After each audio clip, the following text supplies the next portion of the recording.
Bismillahirrahmanirrahim. Assalamualaikum warahmatullahi wabarakatuh. Hai, perkenalkan, kami dari kelompok 6 izin mempresentasikan materi kami yang berjudul Pasar Faktor Tenaga Kerja dan Tanah. Sebelumnya, terima kasih kepada Bapak Mahsun selaku dosen pengampu di mata kuliah Ilmu Ekonomi. Saya Farah Fauzi Zuhal sebagai moderator. Saya Tiara Lestari. Baik, di sini saya akan menjelaskan tentang konsep dasar faktor produksi. Yang pertama, apa konsep dasar faktor produksi? Jadi, faktor produksi merupakan konsep ekonomi penting yang menguraikan unsur-unsur yang dibutuhkan untuk barang atau jasa untuk dijual. Lalu, apa saja faktor penentu permintaan terhadap faktor produksi? Menurut kami di sini ada dua. Yang pertama, perubahan permintaan terhadap barang yang diproduksi dan perubahan harga faktor produksi lain yang digunakan dalam memproduksi barang. Lalu, apa yang dimaksud dengan penawaran faktor produksi? Jadi, penawaran adalah jumlah barang atau jasa yang ditawarkan produsen kepada konsumen pada tingkat harga tertentu dalam periode waktu tertentu. Bagaimana peran pasar persaingan sempurna? Jadi, merupakan solusi bagus untuk meningkatkan ekonomi masyarakat sekaligus kesejahteraannya. Lalu yang kelima di sini ada peran pasar monopoli di Indonesia. Jadi, peran pasar monopoli di Indonesia sendiri di sini menurut kami dengan adanya pasar monopoli, barang-barang yang menyangkut hajat hidup orang banyak akan dikuasai negara sehingga tidak menimbulkan kesenjangan atau eksploitasi oleh salah satu pihak saja. Lalu, apa sih yang dimaksud dengan pasar monopsoni? Jadi, monopsoni adalah kondisi pasar di mana hanya ada satu pembeli atau pembeli dominan yang membeli barang atau jasa dari banyak penjual. Lanjut, bagaimana konsep dasar faktor produksi adalah pasar tempat diperjualbelikan faktor-faktor produksi yang dibutuhkan untuk memproduksi barang dan jasa.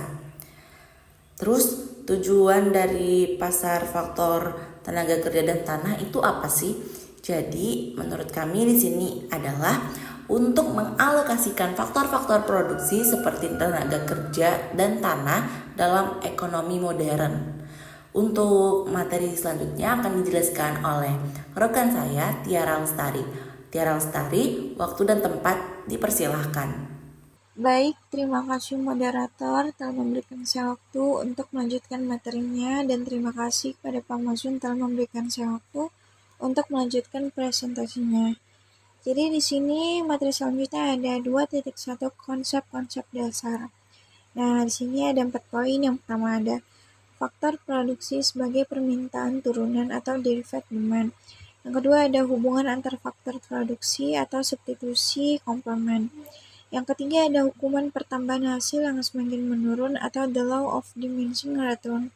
Yang keempat atau yang terakhir ada efek substitusi dan efek output atau substitution output effect.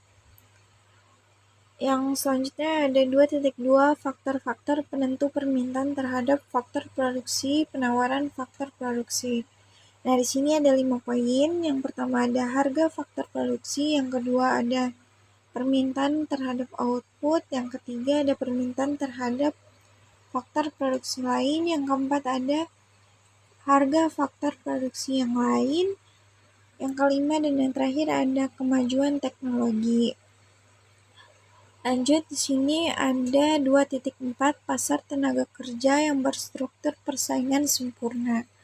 Ada 2 poin lagi. Di sini ada permintaan tenaga kerja dalam model satu faktor produksi variabel. Yang kedua ada permintaan tenaga kerja adalah model beberapa faktor produksi variabel. Materi selanjutnya ada 2.5 pasar tenaga kerja yang berstruktur persaingan monopoli.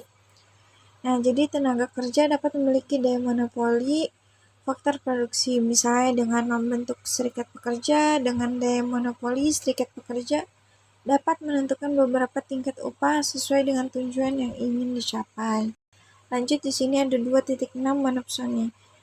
Monopsoni suatu keadaan di mana dalam pasar faktor produksi hanya ada satu pembeli, karena posisinya sebagai pembeli tunggal.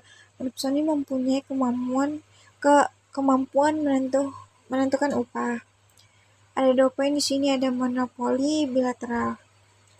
Terjadi bila pekerja memiliki daya monopoli, misalnya melalui serikat pekerja, sementara perusahaan memiliki daya monopoli. Dalam keadaan demikian, tingkat upah ditemukan melalui perundingan antara serikat pekerja dan perusahaan. Lanjut, yang di sini kedua ada pasar tanah atau land market. Ekonomi pertama yang membahas mekanisme penentuan harga sewa tanah untuk pertanian.